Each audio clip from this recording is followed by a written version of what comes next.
nos vamos a hablar desde el ámbito psicológico, de qué manera puede ayudar la psicología frente a enfermedades como, ¿cierto?, los accidentes cerebrovasculares. Está con nosotros Isabel Turner, quien es psicóloga y que ya la habíamos tenido en otras instancias y que, bueno, positivamente hoy día puede acompañarnos para así hablar justamente sobre este tema que a muchas personas les aqueja y de qué manera el aspecto psicológico puede ser decidor en los tratamientos y en el sentirse también mejor, ¿no?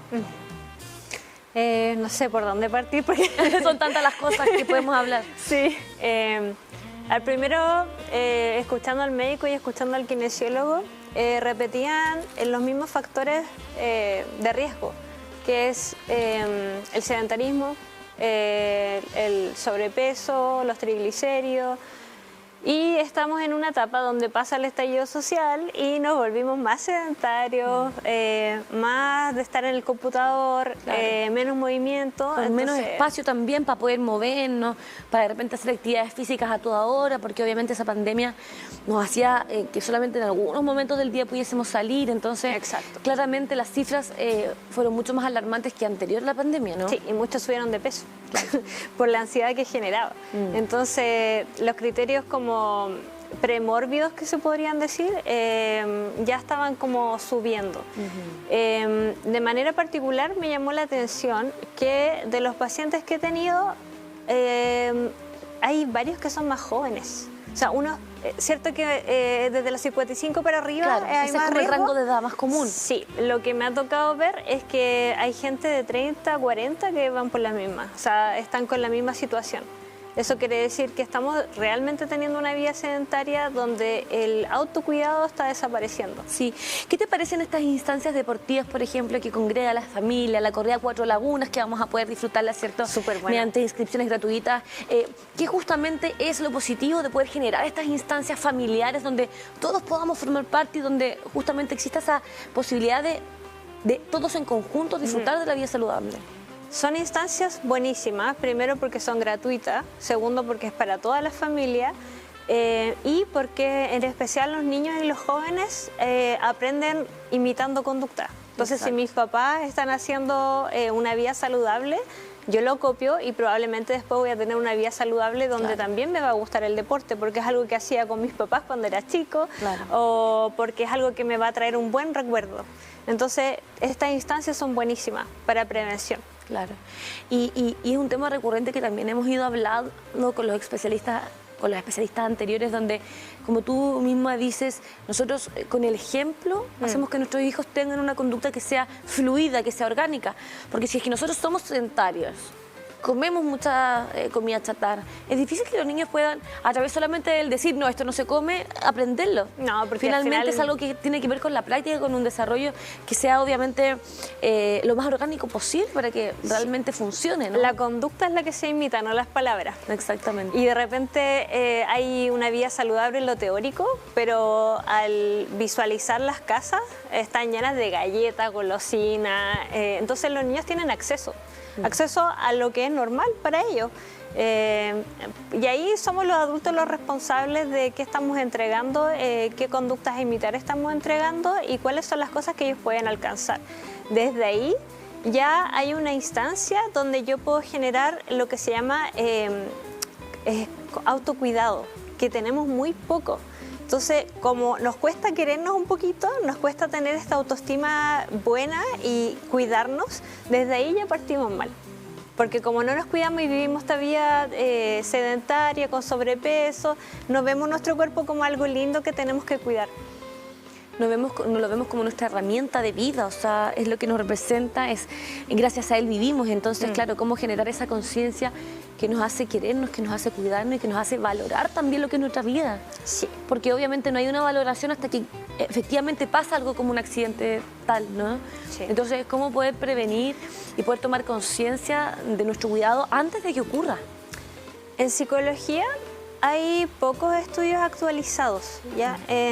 Y es un poco triste porque en general se ve la parte neurológica, kinesiológica, desde terapeuta ocupacional, pero lo psicológico todavía, como no estamos acostumbrados a tener una salud mental que es algo normal, cuesta mucho encontrar material. Ya, yo encontré material desde 2006, 2009, donde se han hecho diferentes estudios. Por ejemplo, el del 2006 habla de una tríada y que esta tríada nos predisponería a antecedentes premórbidos para una posible ACV. ¿Ya? Estas son ansiedad, estrés e incapacidad para relajarse. Cuando esas tres se dan, hay que preocuparse porque se genera lo que se llama pensamiento rumiante, que es lo que tendemos a hacer, que cuando tenemos un problema, no llenamos esa expectativa, empezamos a darle vuelta a las cosas. Se le damos vuelta, le damos vuelta, le damos vuelta y como que no solucionamos porque nos quedamos ahí dándole vuelta. Ese darle vuelta ya genera estrés, ya genera ansiedad y no tenemos herramientas para poder sobrellevarlo. Estoy hablando de un punto fundamental que claramente queríamos hoy día tratar en este espacio psicológico, que es de qué manera nos afecta tan directamente el estrés y la incapacidad para poder llevarlo, sobrellevarlo, y la ansiedad que justamente nos provoca el perder el control y muchas veces entonces gracias a esto tener accidentes cardiovasculares como los que hemos visto, y quizás es por eso que es tan común también hoy día en nuestro país. Y por eso la edad está cambiando, por eso ya hay personas de 30, 40 que han tenido accidentes vasculares. Nosotros básicamente lo que hacemos es esto. Hay un paciente que tiene un accidente vascular, ¿ya? El accidente vascular, como lo explicaba el médico, puede dar en distintas zonas del cerebro. Por lo tanto, nosotros lo primero que hacemos es pedir todos los exámenes para saber a qué área nos estamos enfrentando, ¿ya?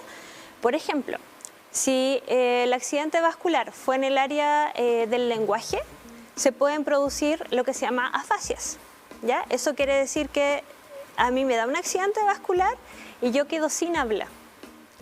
Y depende del área del cerebro. Está el área Wernicke y Broca, que tienen que ver con comprender y querer decir algo, ¿ya? Entonces hay personas que justo le dan esa área y tienen una imposibilidad para hablar, porque es como que no encuentran las palabras. Por ejemplo, ven una flor y dicen sí, la flor, pero no estaban ordenando su línea para decir en realidad está bonito el florero, sino que viene una palabra de la nada. Claro. ¿Ya? Hay otras personas que tienen más hacia la parte de la corteza prefrontal y tiene que ver con la planificación, con la organización y con el autocontrol de las conductas. Entonces, primero tenemos que ir viendo dónde y en qué zona estuvo ese accidente vascular. Luego se entrevista a la familia qué cambios han visto en el paciente. Generalmente hablan de pérdida de memoria a largo plazo, pérdida de memoria a corto plazo. Es lo más común, ¿no? La pérdida de memoria. Sí. Pérdida de autonomía. Tenemos que ir revisando también las funciones cognitivas. Lo cognitivo es memoria, lenguaje y aprendizaje, donde vamos viendo si hubo algún deterioro. ¿Ya? Por ejemplo, hay personas que toda la vida compraron, pero ahora no comprenden la percepción de las monedas, los valores, los billetes. Entonces no pueden ir a comprar porque perdieron esa información, ¿ya? Hay otras personas que, por ejemplo, se ponen súper irritables, muy irritables y sin filtro, porque como la lesión fue a nivel del lenguaje, entonces empiezan como a decir todo lo que nunca dijeron, se ponen muy irritables. Hay otras personas que le afecta la parte sexual. Entonces, tiene mucha importancia porque como se da más en hombres, el hombre, por algo cultural, tiene que funcionar y ser el proveedor. Claro. Entonces, ahí hay otro tema que casi no se habla. Es como un poco vergonzoso y tabú. Y qué bueno que nosotros podamos plantearlo hoy día de manera súper abierta. Uno de los aspectos más importantes de la vida también es el tema sexual, entonces que también afecte de manera tan directa y no solamente a los hombres, porque a pesar de que se dice que son los machos proveedores de esta actividad, finalmente al que afecta es a todos. Entonces, ¿de qué manera la psicología puede ayudar justamente a tratar trastornos o problemas tan importantes como este? Ahí lo que se hace es que se piden los informes de qué lesión fue la afectada. ¿Ya? Luego se hace una psicoeducación a la familia. Se llama a toda la familia para explicar el diagnóstico, para explicar el área y las cosas que podemos esperar. Okay. ¿Ya? Luego de eso, nosotros podemos tomar algunas evaluaciones cognitivas, como por ejemplo la que te explicaba de si la persona tiene autonomía para vestirse, si tiene autonomía para hacer sus cosas, si puede usar dinero, Todas esas evaluaciones existen y se pueden realizar. ¿En qué consisten estas evaluaciones o estos test que ustedes realizan como psicólogos? ¿De cuánto tiempo es que ustedes cuentan o deberían contar con los pacientes? ¿Son test escritos, test orales? ¿En pandemia cómo se realizó, por ejemplo? ¿Fue virtual? ¿Cómo se realizan estos tests para saber en qué situación están? Son muchos tests, que miden distintas cositas a nivel cognitivo, emocional y social. El tema es que uno se va adecuando según la necesidad del paciente. Okay. Por ejemplo, si un paciente habla muy poco y no puede ordenar sus ideas, hay ciertos tests que yo no puedo tomar todavía. Ya. Entonces voy como acomodándome a los síntomas que tiene el paciente. Perfecto. Para saber qué evaluación tomar. Y lo otro es que se hace una entrevista a toda la familia. Entonces uno va adquiriendo información a través de cada uno de ellos y uno forma el diagnóstico con todo, con exacto. Todas las cosas que han ido recabando. Exacto, con todas las características. Y desde ahí uno informa a la familia qué cambios podemos hacer. ¿Ya? Por ejemplo, se toma en consideración que la persona que sufrió el accidente vascular está viviendo un duelo. ¿Por qué? Porque ya no se reconoce como la persona de antes. Entonces hay un proceso muy intenso de esta nueva persona soy yo. ¿Cómo aceptar a la nueva persona? ¿Cómo acepto esta nueva persona? Que somos la misma persona finalmente, pero con características súper distintas. Hay un duelo entre lo que era antes y lo que soy ahora. Claro. Ese mismo duelo lo pueden estar viviendo familiares, que es una sensación como de, chuta, este no es el papá que yo conocía, es como otro, es como un niño ahora. Este papá ahora como que se le queda a un lado más sin moverse y le cuesta mucho tomar la cuchara. Entonces, los miembros de la familia también tienen duelos, porque se despiden un poco de la persona que fue, ¿ya? Y aquí es donde entra lo que hablaba el kinesiólogo, que los primeros momentos, los primeros 3 meses son cruciales para entregar herramientas y para hacer cosas para sobrellevar todo esto a nivel familiar. El otro antecedente que se pide es si es que la persona tuvo antes algún episodio de crisis de pánico, trastorno ansioso, si es que la persona era depresiva, porque va a tener otra actitud, va a tener otro comportamiento. Y si justo hubo una falla en la función ejecutiva, que es del sistema prefrontal, puede ser que el comportamiento cambie, ¿ya? Y eso se le explica a la familia, porque la familia a veces se siente como atacada. Así como, ¿por qué me dijo eso? ¿Qué se cree? ¿Por qué me estaba hablando estas palabras que antes no decía? Bueno, ahí se explica que hubo un factor que gatilló, que la persona esté con irritabilidad y que ahora esté como un poco sin filtro. Claro. Todas esas cosas que son detalles mínimos se van explicando. Isabel, ¿y qué tan importante también es el compromiso de las mismas familias que también forman parte de este puzzle, de este rompecabezas, de esta persona, digamos, con características distintas, pero que es la misma persona? ¿Qué tan importante es justamente que ellos estén en este camino, ¿no? de ayuda, de comprensión y de desarrollo de los pacientes? Muy relevante. Incluso nosotros vamos tomando factores de riesgo, factores protectores. El factor protector es cuando la familia está toda sintonizada, todas informadas y pueden llevar un desarrollo mucho mejor, mucho más rápido y el paciente se siente mucho más acompañado. A veces pasa que algunos de los miembros de la familia se vuelven como traductores, ¿ya? Si hay un ACV que dio en el área del lenguaje, es muy dificultoso para la persona porque tiene la necesidad de hablar, pero no le aparecen las palabras. Entonces pasan por un proceso fonoaudiológico, donde nuevamente tienen que aprender las vocales, las sílabas, todo de nuevo. Y hay personas que tienen como un background, que es como, no sé, yo leí mucho, entonces leía mucho enciclopedia, veía muchos documentales, entonces tengo una riqueza en el lenguaje, ¿ya? Va a ser mucho más diferente si una persona que se dedicó toda la vida a la ingeniería, a la matemática, a la contabilidad y no tenía este acceso a tantas palabras. Exacto. Y de ahí lo importante también es motivar a los niños y a los jóvenes a la lectura, porque en el fondo nunca sabemos para cuándo nos va a servir por muchas cosas, para ordenar nuestros relatos, para ordenar nuestra vida, cuando contamos algo, sabemos que hay un inicio, un desarrollo y un final, pero si suceden estas cosas es muy diferente la reacción que tiene un paciente con un mundo lleno de letras a uno que tiene menos. Estás hablándonos planteándonos algo que es importantísimo, entonces, la capacidad lectora antes y después también de un accidente como este. Sí. Lo otro también que te quería preguntar hoy día, que yo creo que se hace súper interesante abordarlo hoy, es, y que lo planteamos también con el kinesiólogo de la Universidad de Concepción, es de qué manera yo me comprometo luego de que me pasa algo así, de qué manera quiero seguir adelante. Es que cuando el paciente está con ganas o cuando el paciente simplemente no tiene quizás esa conexión con tratar de sentirse mejor, pase lo que pase, digamos. Porque es un mundo totalmente nuevo, un mundo distinto, donde probablemente no vamos a poder comunicarnos de la misma manera. El compromiso, digamos, de este paciente que hoy se siente una persona totalmente ajena.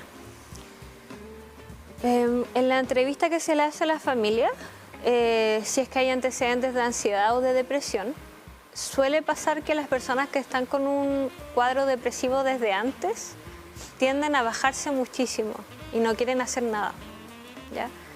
Hay otros que les afecta el sistema de funciones ejecutivas, que es cuando nosotros nos planificamos, cuando nosotros hacemos como agendas, planner, eso tiene que ver con organización y planificación de la función ejecutiva del sistema prefrontal.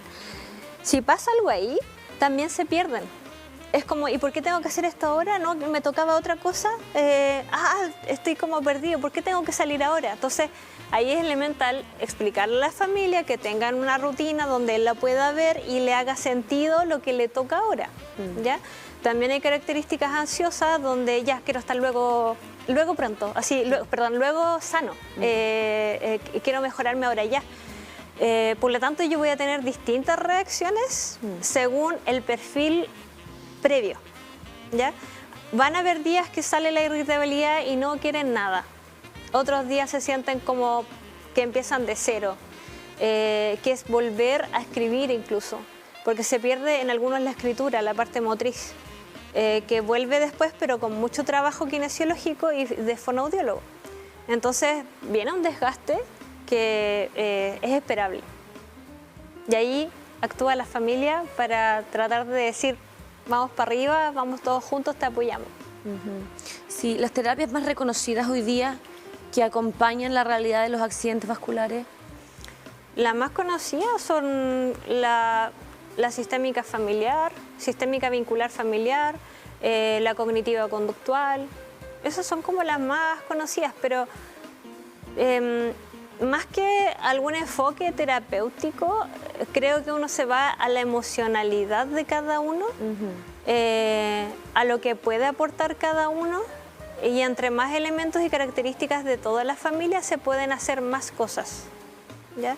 Si parto de una terapia sistémica vincular familiar, yo puedo tener un montón de variables porque yo sé a qué atenerme. Claro. O sea, yo no le voy a pedir a la hija de la persona que tuvo un ACV, que una hija que le cuesta mucho explicar cosas porque no tiene la paciencia, no le voy a explicar que sea como su coach, su entrenador. Pero tiene que haber alguna persona que esté como a cargo, como dices tú, su entrenador, su coach, su acompañante, su guía, digamos. Su guía. En dentro general, de la familia, ¿se habla de una persona que tiene que llevar las riendas de este proceso? Sí, en general una persona es la que predomina y toma ese rol. Ahora, hay que tener mucho cuidado con el cansancio que genera ese rol, porque algunas personas empiezan a tener trastornos del sueño, ¿ya? Entonces esa persona está en alerta todo el tiempo, en alerta de lo que tiene que aprender, en alerta de lo que tiene que caminar, en la alerta de los movimientos corporales que a lo mejor tiene que volver a rehabilitar, en la alerta de lo verbal, de las funciones cognitivas, y en la noche, como a las familias se les dice, mira, al principio este accidente vascular está, pero a veces puede desencadenar otros, están todo el rato durmiendo con un ojo abierto. Eso es lo que se repite en el cuidador. Entonces, lo esperable es que este rol se distribuya en la familia. Ya. Vaya rotando, o vaya que rotando. todos vayan apoyando. Exacto. Lo que no muchas veces se da, lamentablemente. Entonces, el estrés del cuidador anda por ahí, dando vueltas. ¿Debería haber un mayor apoyo para estos cuidadores? Sí, claro que sí, deberían tener asistencia. ¿Cómo desempeñan su vida? cómo se hacen cargo de sus trabajos, de sus quehaceres como familia, si es que tienen que estar, y como tú bien dices, 24/7 pendiente, con un ojo abierto y el otro cerrado. Es que por eso yo hablaba de los duelos, porque en el fondo si yo antes tenía una vida donde estaba trabajando en un horario de oficina y ahora pasa esta situación familiar, yo tengo que pedir licencia, mis horarios cambian o algunos tratan de buscar a un cuidador externo, pero ya todo cambió. Entonces ahí viene un proceso de duelo de esta es mi nueva vida, que lo tengo que internalizar y comprender que es para una mejoría, pero que sí puede traer ciertas discapacidades. Porque tenemos que recordar que el accidente el ACV genera ciertas discapacidades. ¿Qué pasa en el caso de no querer o de no concretar esta especie de duelo? ¿Por qué se hace tan importante cerrar ese ciclo? O comprender ese ciclo. Es muy importante porque tiene que ver con la paz interior que uno tiene, con los desafíos y las metas. El Kine hablaba de que se trabaja todo con metas. Como algunos tienen la parte deteriorada, fallada con algún detalle en la parte del sistema prefrontal, entonces lo que se vuelve a armar son rutinas y metas, ¿ya? Y esas metas son las que nos ayudan como a llevar el proceso. ¿Algún consejo hoy día para las familias o las personas que probablemente estén con un problema como este? Sí, consejo, informarse mucho de en qué área del cerebro fue este ACV, informarse mucho de la parte neurobiológica y cómo se generan conductas diferentes, es ser muy empático con que muchas veces el otro no quiere estar irritable, solamente que no comprende lo que le está pasando y es desesperante si es que, por ejemplo, afecta al área de Wernicke y de Broca, que es del lenguaje, porque es desesperante no saber qué hablar y cómo hablar. Entonces, algunos pacientes en una situación súper del día a día, están todos conversando en la casa, están todos tomando once, es tanta la información que algunos se quieren parar y se quieren ir, porque es cómo proceso toda esta información y tantas palabras. Entonces se van y se aíslan. Todo eso es muy valioso para que la familia y el paciente sepan a qué voy a atenerme y cuáles son las metas que voy a tener para una mejoría. Eso sería como el consejo que hoy día podríamos dar. Te agradecemos siempre, Isabel, la posibilidad de que puedas venir a este espacio a conversar sobre esto y otros temas que son esenciales de trabajar, de desarrollar, de atreverse a conversar. Porque la salud es algo que hay que conversar, la salud mental sobre todo, cuando vemos que post-pandemia se ha convertido en una pandemia más. Así que es muy, muy positivo que vengan especialistas como tú a tratar este tipo de temas para tanta gente que lo necesitamos. Muchas gracias. En el área del ACV cuesta mucho encontrar a especialistas. Yo tuve la suerte de encontrar una persona en Santiago, de la que aprendí mucho. Pero estamos muy atrasados en lo que es psicología, en todas las áreas. Tendemos a ver todo lo físico y corporal. Exactamente. Es por eso que se nos hace prioritario plantar este tipo de temas aquí en nuestro programa especial de la salud. Así que un abrazo para ti, una gran semana por delante y mucha suerte para todo lo que viene, todos los desafíos.